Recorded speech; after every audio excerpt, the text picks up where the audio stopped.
Hi and welcome to Retro Bunjo. Today we're looking at 5 retro-themed Nintendo Switch games. This is a combination of actual retro games and modern games with a retro feel. The Switch has some fantastic indie and retro games. Often you can get these at a fairly large discount, so they shouldn't cost you too much money. Okay, let's get started. At number 5, Streets of Rage 2. This one really needs no introduction. Everyone knows how good Streets of Rage 2 is on the Mega Drive, and the version here on the Switch is just as good. It runs fast and smooth, graphics are nice, sound is good, overall it's a good conversion. This is currently only available if you have a Nintendo Switch Online account, as that gives you access to the Sega Mega Drive collection. But if you do have a Switch Online account, you should definitely check this game out. This has got to be one of the best side-scrolling beat-em-up games ever released. The characters, the range of moves, the gameplay, all spot on. The game is known as Bare Knuckle 2 in Japan. The original characters, Axel Stone and Blaze Fielding, return, though the game also introduces 2 new characters, Max Thunder and Eddie Skate Hunter, the younger brother of Adam Hunter from the first game. Not that anyone cares about the plot too much, we're just here to beat people up. And beating people up is what this game is best for. There are so many fun ways you can beat up your opponents. You can also pick up and use weapons, and the boss fights are pretty epic. Overall, this is a great game, definitely one you shouldn't miss out on.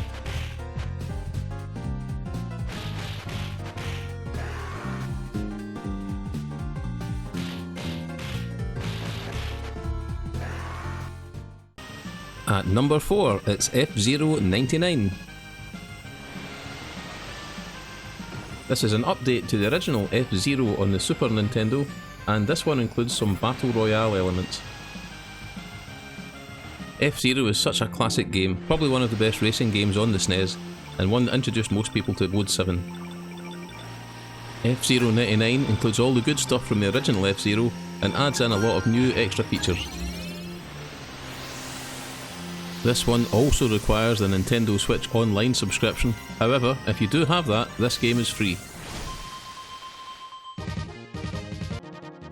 The multiplayer part of the game works really well and adds a lot of extra fun to the game. You can compete against 98 other players in a Battle Royale format. The online multiplayer is surprisingly addictive and adds a whole new level to the original F-Zero game. There are a few new gameplay mechanics to get used to, which changes it a little bit from the original F-Zero. It can take a while to get used to, but overall it adds so much extra depth to the game. This is another really good game, and if you have the Nintendo Switch Online service, you should definitely play this one.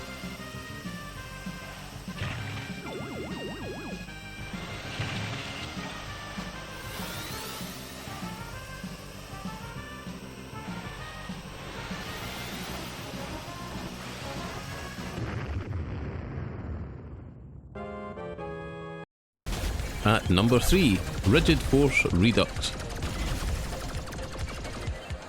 This is a modern game, but has that classic old school feel of R-Type and Gradius. Graphics and sound on this one are really nice. There are multiple weapon upgrades available, and you can turn yourself into an absolute demon of destruction. The various stages and the boss fights all look really good. I've always loved this type of fast-paced, high-energy, side-scrolling shoot-'em-up. I was addicted to R-Type in the arcade and spent all my money on it. And on home consoles, the arcade conversion was pretty good, but I would have been over the moon if something like this would have been available back then. That doesn't mean I'm any good at this type of game. The old reflexes aren't what they used to be. But that doesn't mean I still can't have a lot of fun trying them out. Overall, this is another game definitely worth playing, and it's usually available quite cheap on the Nintendo Store. Anyone who enjoys old school shoot 'em up should definitely check this one out.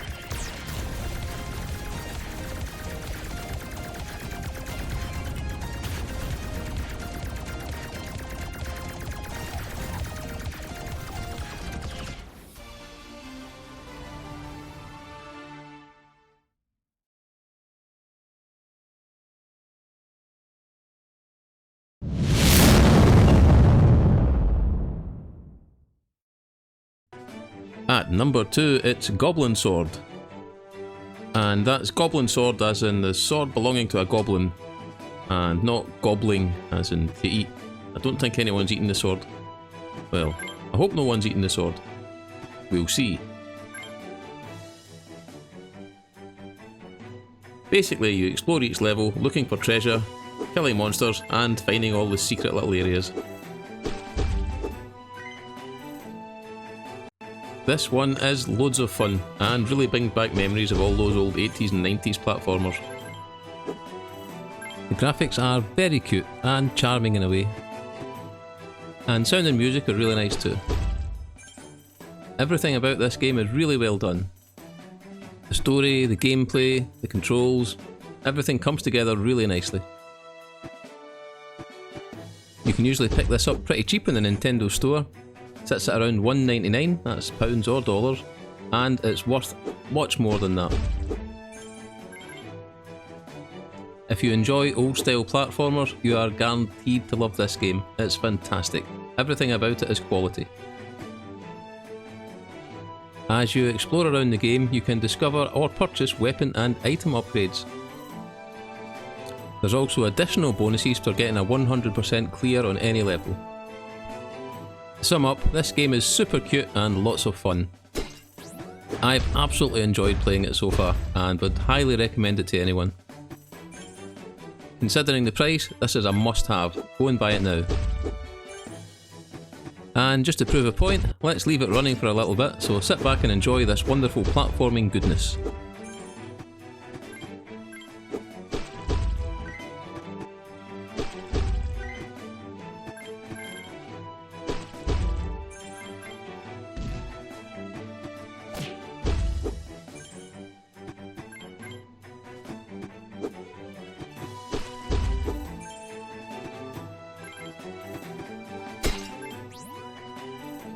And at number 1, Tengai. This is absolutely my favourite game on the Switch right now. Tengai actually has quite an interesting background. In Japan, this is called Sengoku Blade. The game was originally released in the arcades in 1986 by Saikyo, a sequel to a 1983 game called Sengoku Ace. It's basically a side-scrolling shoot-'em-up, but has some up and down scrolling levels as well. I loved the graphics, sound effects and the music in this game. There's a definite Japanese flavour to the character and the visuals, and it's actually set in a cyberpunk version of the Sengoku period. Honestly, I can't stop playing this game, it's so addictive.